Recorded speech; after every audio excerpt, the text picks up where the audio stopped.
I'll get over in the corner here. Yeah, it is. And there's apparently keys to the kingdom that Ted has here. That's a secret. No, it wasn't. It was, Wait, it no. was totally locked, and there's a combination. Yeah. Security must. Yeah. So we'll remove the plexiglass thing here. Thank you. And we're going to be going inside of the, this is an actual piece of trading equipment. Yep. This is. Look, someone's joined us. Yeah. There he is. And we have another special guest with us right now. How's it going, Jeff? Doing well. How you doing this morning? Doing all right. We are all gonna fit in here, huh?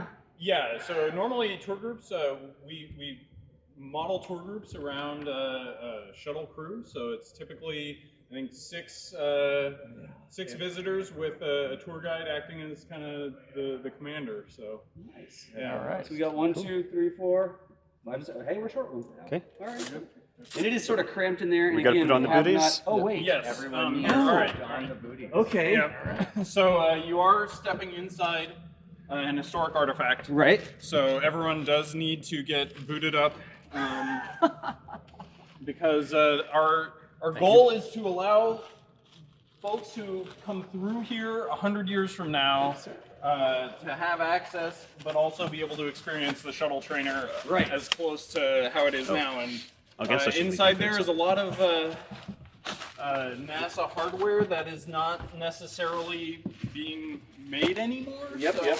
It's kind of hard to source new parts for it. Yeah. All right, we'll get some action shots Yeah. of the guys getting on their booties here. Yeah. Just slide in.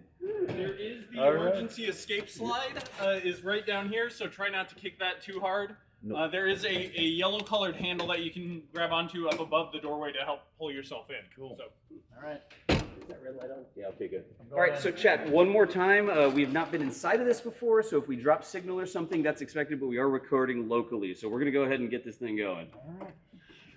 Going in. To the space shuttle trader.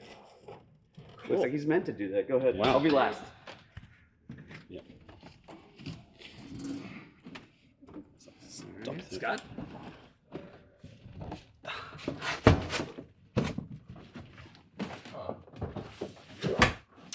Lots of lockers. yeah.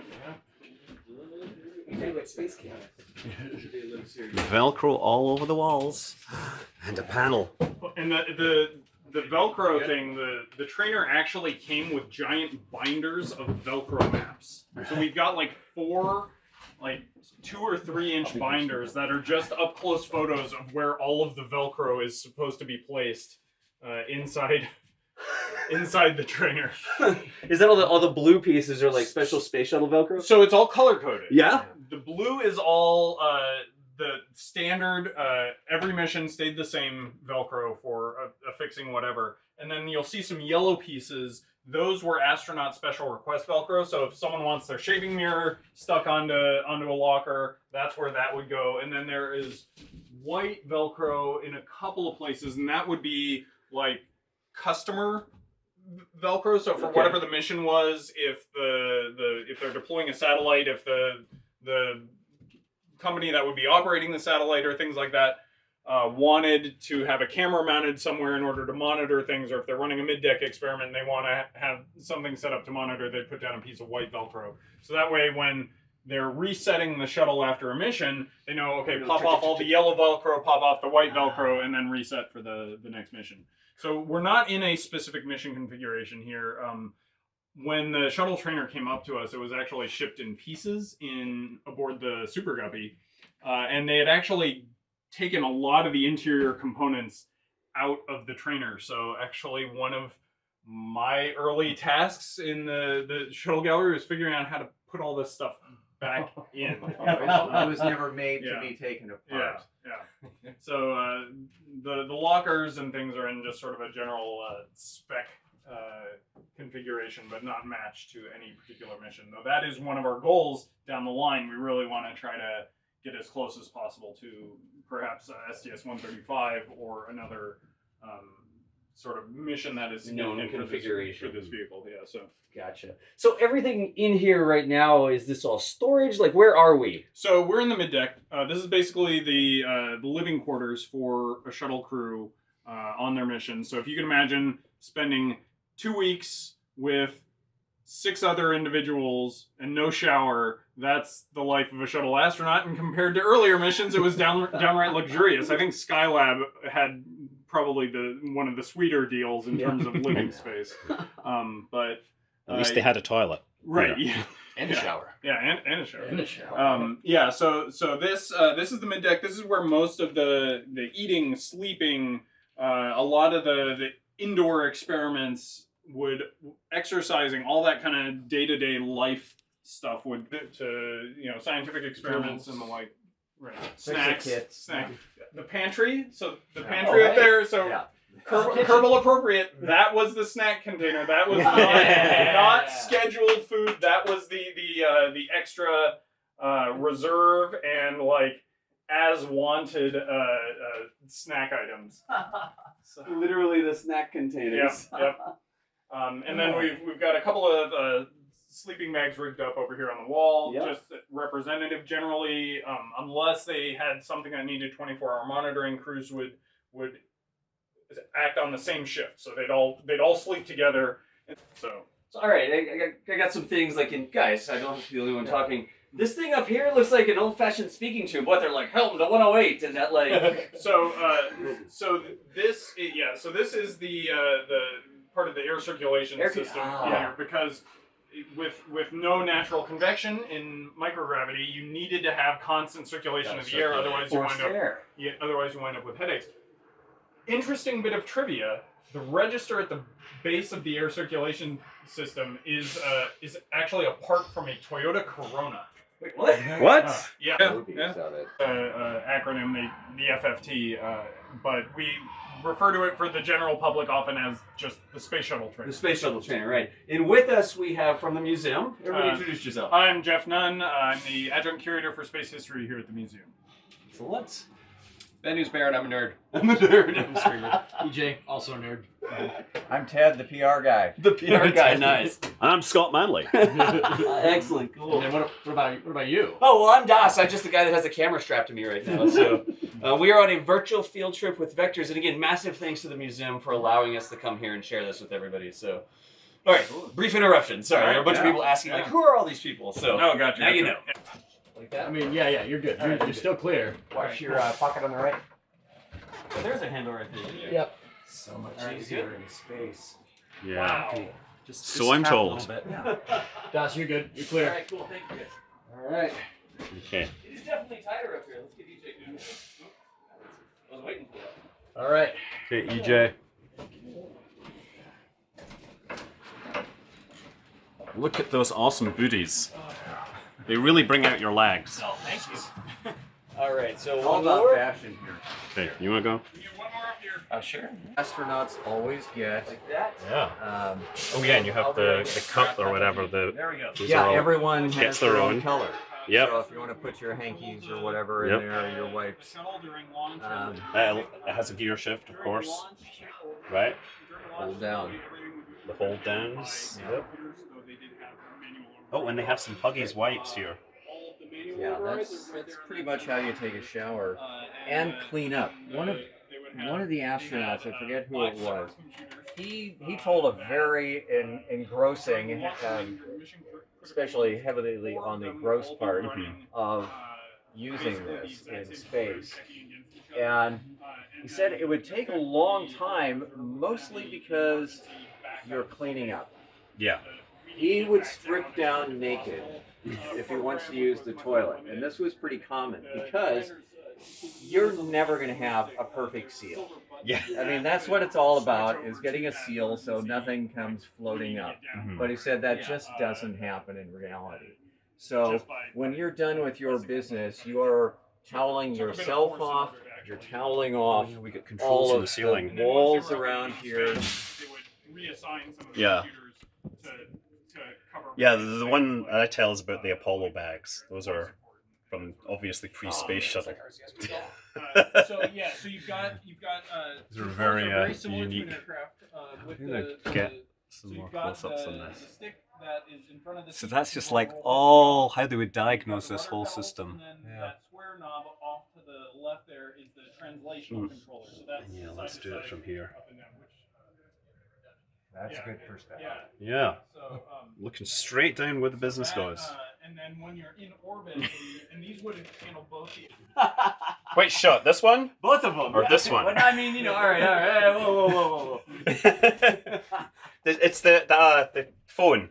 The wallet, the phone. I love how the Canadarm stuff has a little Canada flag on However, it. we do not have the Canada logo on On the actual arm itself. and that's because the arm for the FFT was in place well before the actual Canadarm was delivered to NASA. But this, do any of these controls actually? This one doesn't look like it actuates. The controls are on here primarily volumetric mock-ups. Right, so you can... Meaning they don't work. Right, you're figuring out how to move through this thing without bumping into stuff.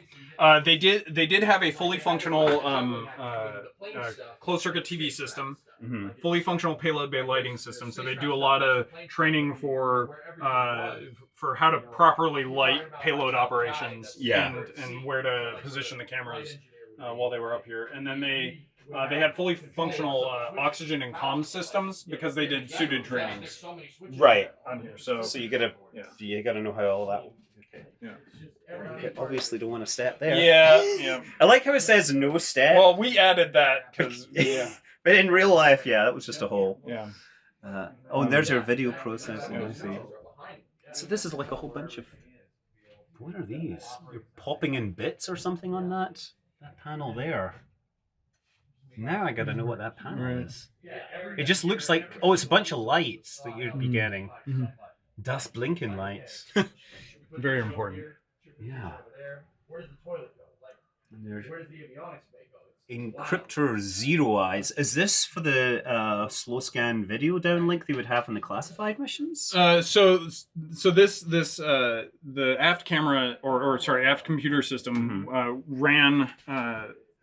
had the kind of the backup computer and could actually be swapped out they could pull the monitor, pull the CPU if they needed to swap out one of the actual main computers. So this is mostly just kind of aft station redundant because then they would also be able to fly the orbiter from here when they were doing prox ops. So when they were trying to get, coordinate flying something into the bay, they would be doing it from here because that's the way they would be looking. Yeah.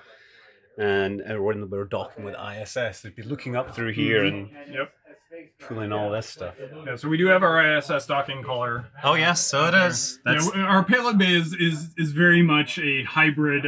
Many eras. It would not have flown with an IUS in the payload bay and an arm, an extension for a space lab module, and the ISS docking collar. Yeah. Oh man. And here, Darren, that's my real estate agent calling me. So again, these are for just getting in and out. Yeah, and we have the configuration up here is the how it would have looked in 81 with the CRTs before they upgraded to the glass cockpit. Right, much heavier. Yeah. So just for your particular live stream, another Ed Lu story. This bar here is the commemorative Ed Lu "Please Don't Sit in the Seats" bar. Because one of the challenges because astronauts, they lived and worked in here, and so when they come through here, they get really excited and they want to flip all the switches and sit in the seats, and we're like, we're trying to keep it preserved for a long time. So yeah, he came through and we're like, all right, and it wasn't just him, but it was kind of the last spot where it was like, all right, what do we need to do to help make it a little more artifacty up here? So we put in a barrier to try to discourage folks from trying to sit in the seat. So. Oh my goodness. Yeah. And I mean, we run into that with a lot of our aircraft is folks who have a working history with a vehicle. That's how they used it, and it's you can't really blame the excitement. Oh no. Yeah. Watch footage. It's pretty cool. As I said, I only see these in VR systems and whatever, so I was wondering. So one of the things they used this trainer for was a lot of emergency escape training. So you've got these pouches up here. They actually had a rappelling system so that in the event of an emergency landing, if they couldn't get to the main hatch, they could blow out the number 8 window Oh, this one. and rappel down the side. And so they trained a lot for that on the FFT, and if you look at the side, you can still see all the scuff marks from the astronaut boots going down the side of the trainer. We did some touch-up painting on the trainer after we received it, but we very intentionally left those use marks there. A couple of things, like little Easter eggs in here. When I was really sad when we had to install there's a God Bless Texas sticker slapped on the aft bulkhead there. Oh man, they drilled right through it when. That sucks. Another Easter egg is there's actually the ports from the ejection seats still from the first four missions. So wait, would they have these things on wires and they would train the crew? So I don't know how it exactly worked, but the first 4 shuttle missions, when they were doing the orbital tests, were equipped with ejection seats. Yeah. When it was just the pilot and commander, and so the FFT has the cutouts from where those presumably would have been located. I don't know what the setup was for the overhead. Right, panels. why would you need it on the... Oh, yeah. That's a really good question now, damn it. I never thought about the panels being in the way, but it must... Because this is like an all... I mean, this can't be the same design as the real thing, then. I would imagine these are all... If this is anything like the real thing, they would all have to just come out at once. So this for post, once they stopped using the ejection system, I know at least after they added this, maybe, yeah. It's that makes sense. Okay. So I wonder where all these switches would have been in the original. An excellent question. Whether or not they just because you've got again some of the circuit boards. So did they just omit that sort of redundancy? And it looks like you've got some of your center console, which would have been this guy here. I mean, a lot of these they can move around or swap out. So I guess it's just a case. That is a really good question. I wanted to make a video about that. Yeah. Okay, I think I should stop this recording. We should head out of here. Best lighting.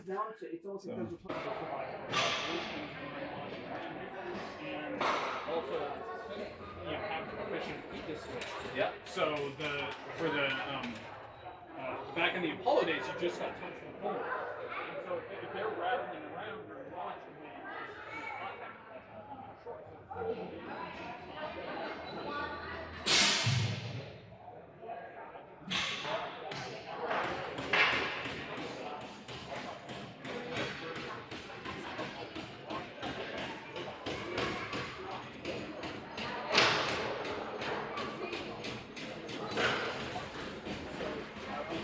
Right. It was common for pilots on the last flight to sign, usually under the landing gear. That's cool.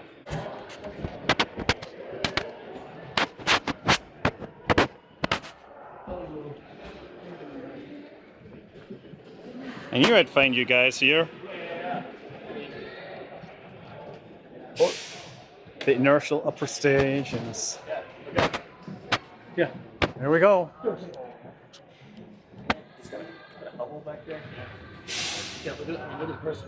I can't figure out if it's a full scale or subscale Hubble in person. Yeah, I don't think that's a full scale. That doesn't seem right. You'd have to get right underneath it. I don't know, man. It's just a little bit small. Yeah.